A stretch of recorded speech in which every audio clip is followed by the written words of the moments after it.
नमस्कार प्यारे मित्रों, मैं अमित भटनागर आपका अपने YouTube चैनल में पुनः स्वागत करता हूं। दोस्तों, आज हम बात करने वाले हैं मंगल दोष या जिसे कुजा दोष भी कहते हैं।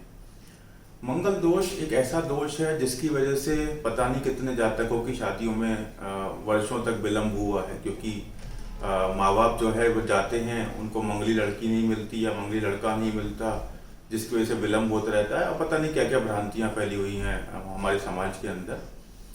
कुछ दोष केवल माँ बाप का ही नहीं है, कुछ एस्ट्रोलॉजर्स का भी दोष है जो कि मूर्ख बनाते भी हैं कि मंगल दोष के नाम पर डराकर या कुछ ऐसा बता देंगे कि अगर आप इससे शादी कर लोगे तो आपके स्पाउस की डेथ हो जाएगी। बहुत कुछ है, तो उसमें नहीं जाते हैं, लेकिन हम आपको बताते हैं कि मंगल दोष होता क्या है, क्या इसका कोई समाधान है और मंगल दोष कहते क्यों हैं इसको।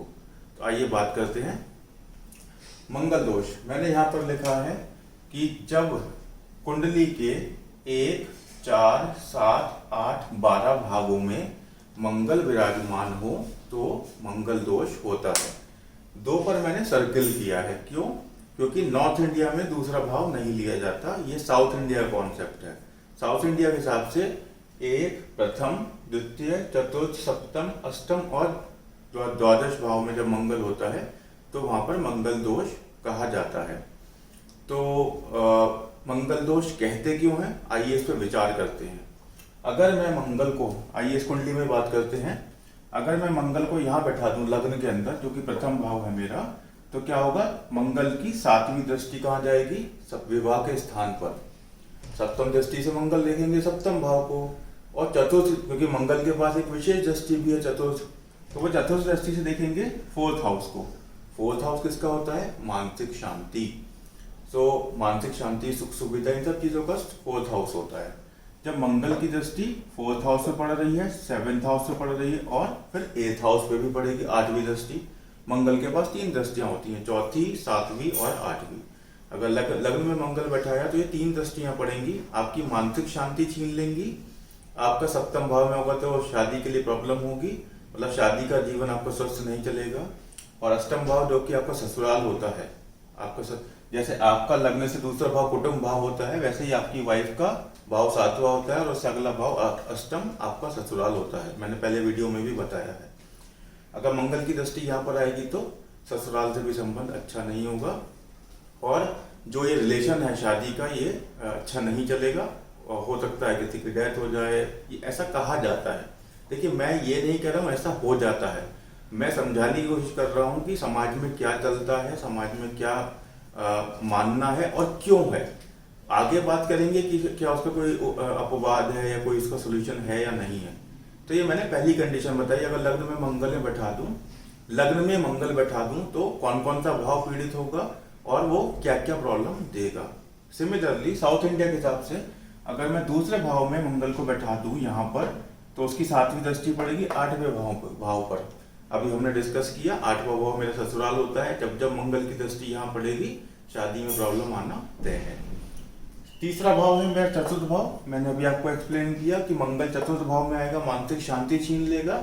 और मंगल की फिर 4थी दृष्टि कहाँ आएगी? देखिए 1, 2, 3, 4, 7वें भाव के ऊपर भी आएगी, यानी मानसिक शांति और दाम्पत्य जीवन फिर प्रॉब्लम। इसके बाद हमारा मंगल आएगा 7th हाउस में। 7th हाउस में खुद मंगल बैठ जाएगा तो क्या होगा? दाम्पत्य का भाव है, उसमें मंगल बैठ गया तो फिर प्रॉब्लम।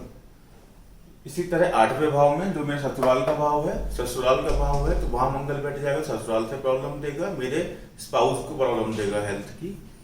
और 12वां भाव में अगर बैठ जाएगा तो क्या होगा? यहाँ से देखिए दृष्टि आएगी 6ठी यहाँ, 7वीं यहाँ पर, 8वीं दृष्टि आएगी सप्तम भाव पर।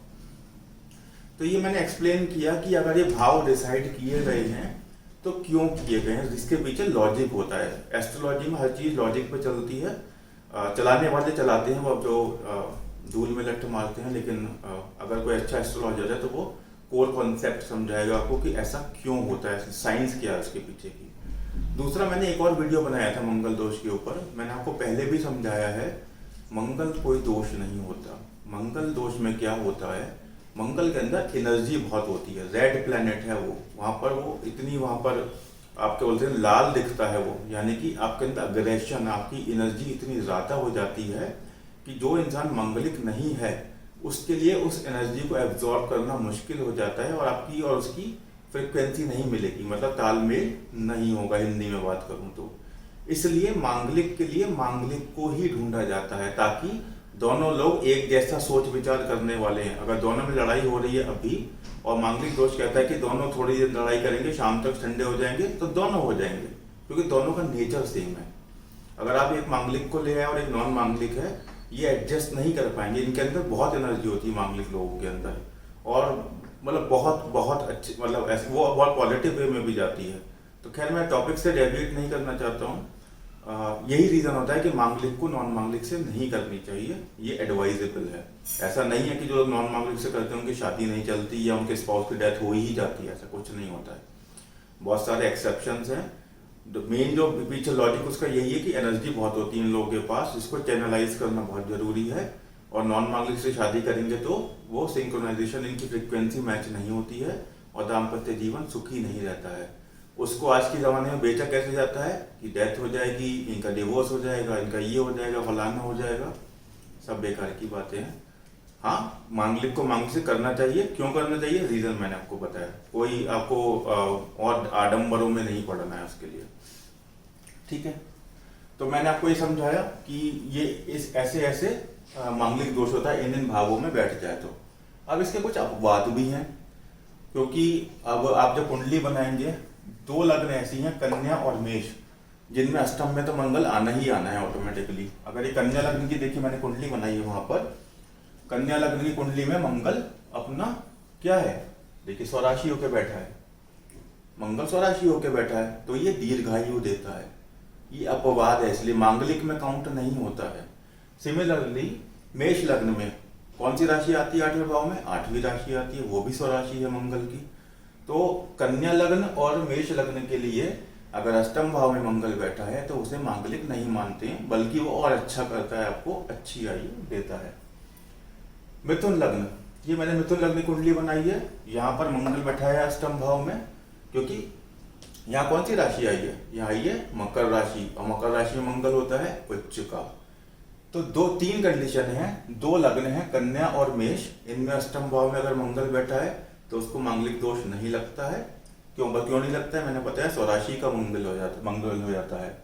सिमिलरली कन्या, यहाँ पर मिथुन लग्न में अष्टम भाव में अगर मंगल बैठा हो तो मकर राशि आती है, और मकर राशि में मंगल उच्च के होते हैं, तो ये भी अच्छे फल देते हैं। ये देखिए मैंने लिखा है, ये अच्छे फल देते हैं, यहाँ पर मांगलिक दोष काउंट नहीं होता है। अब बात करते हैं निरस्तीकरण की। मंगल दोष कैंसिल कैसे होता है, जो लास्ट मैंने आपको बताया था वीडियो में, मैंने बोला था आपको लास्ट में बताऊंगा क्या इसका कोई एक्सेप्शन या निरस्तीकरण कैंसिलेशन है क्या। मैं मंगली हूं, मैं अपने लिए एक स्पाउस के लिए सर्च कर रहा हूं। लेट से मेरे लग्न में मंगल बैठा हुआ है, ठीक है। अगर मेरे लग्न में बैठा हुआ है तो एडवाइजेबल तो यह है कि आप ऐसी लड़की से शादी करें जिसके लग्न में ही मंगल बैठा हो। होता क्या है, लोग देखते हैं अरे ये मंगली है, मैं लग्न का मंगल हूं, वो चतुर्थ भाव की मंगली है, तो लोग बोलते हैं कैंसिल हो गया। ये मान्यता है, करते हैं, लेकिन एडवाइजेबल क्या है कि मैं लग्न का मंगली हूं तो मेरी वाइफ भी लग्न की मंगली होगी, तो कैंसिल होता है वो दोष। एनीवेज मांगलिक, एटलीस्ट मांगलिक दोष तो कैंसिल हो रहा है। आइए इस कंडीशन समझते हैं कैसे कैसे होता है। तो अगर वर और वधू दोनों मांगलिक हैं तो कहते हैं मांगलिक दोष कैंसिल हो जाता है। रीजन मैंने आपको साइंटिफिकली बताया है क्यों कैंसिल होता है। दोनों की एनर्जी सेम लेवल की है, दोनों का नेचर सेम होगा, और दोनों लोग आपस में एडजस्ट करके चल पाएंगे, क्योंकि दोनों सुबह भिड़ेंगे शाम को ठीक हो जाएंगे, वो होना है। लेकिन दोनों ही ठीक होंगे और दोनों ही लड़ेंगे, इसलिए ये कैंसिल हो जाता है। नंबर 2 मैंने लिखा है कि जैसे मैं लग्न का मंगली हूं, मैंने अभी आपको एग्जाम्पल दिया, मैं लग्न का मंगली हूं, मेरी वाइफ की कुंडली वो है, वो अगर वहां पर राहु केतु या शनि आ जाए, जैसे इस वाली कुंडली में या तो राहु केतु या शनि आ जाए, कुछ भी एक, तीनों नहीं, मैं सिर्फ एग्जाम्पल के लिए दे रहा हूं। यहाँ पर राहु भी हो सकता है, शनि भी हो सकता है, या केतु भी हो सकता है। इन तीनों ग्रहों में से कोई भी एक ग्रह उसी भाव में बैठ जाए जिस भाव का मैं मंगली हूं, तो मंगल दोष कैंसिल हो जाता है। तो दोस्तों ये था बहुत इंटरेस्टिंग टॉपिक मंगल के ऊपर, मांगलिक दोष या कुजा दोष क्यों होता है, क्या कैंसिलेशन है, क्या एक्सेप्शन है और क्या हमें इससे डरना चाहिए या नहीं डरना चाहिए। आज के लिए दोस्तों वीडियो में बस इतना ही। इससे पहले कि वीडियो समाप्त करूं, हर बार की तरह आपसे रिक्वेस्ट करूंगा चैनल को सब्सक्राइब, वीडियो को शेयर और लाइक जरूर कीजिएगा। आज के लिए इतना ही। नमस्कार।